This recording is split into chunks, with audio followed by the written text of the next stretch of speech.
All right, the Trump administration was expected to announce a bailout for American soybean farmers as soon as this week, but there are some fears that the government shutdown could be stalling that plan.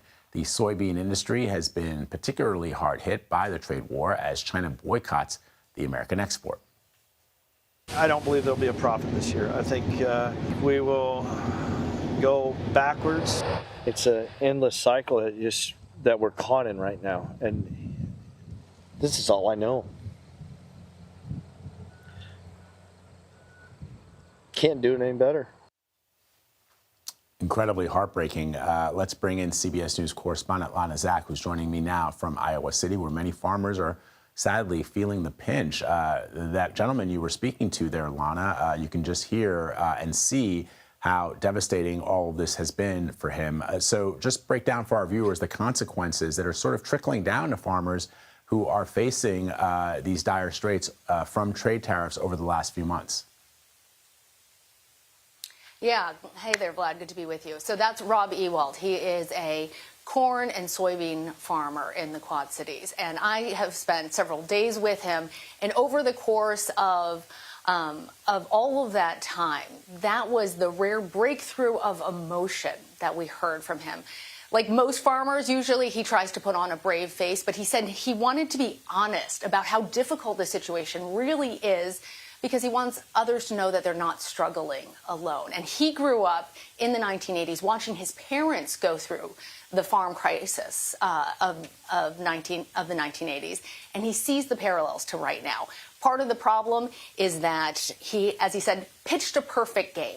He has a huge harvest. He has tried to keep his expenses low, but with tariffs, all of those expenses have gone up, and the cost for machinery has gone up, the cost for repairs has gone up, fertilizer, all those input costs are much higher now.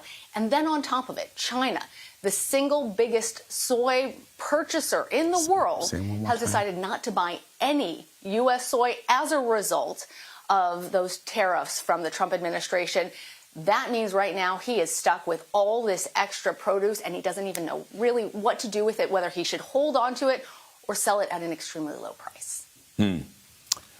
So how are farmers sort of making ends meet, Lana? A lot of debt. So in the case of Ewald, it costs about $1 million to operate his farm every year. And so all farmers really operate with loans, a combination of government loans, private loans, and with President Trump promising that this aid package was going to come because they're being so severely hurt by these tariffs. And there's a delay now because of the government shutdown. I spoke with an agricultural economist at Iowa State University, Chad Hart. Here's what he had to say. Payments can't flow today because of the government shutdown.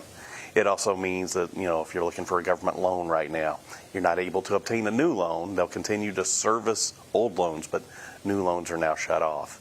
And one of the big things for the market, as we're concerned there, is the lack of government reports. That will leave the market with a lot more uncertainty as we move through harvest than we usually have. So the announcement that was supposed to come from the Trump administration of somewhere around $12 billion, we are told right now it can't come because the USDA workers that would put that into place right now, Vlad, they've been furloughed. Wow. All right, Lana Zak with some crucial reporting for us. Thank you, Lana. Appreciate it.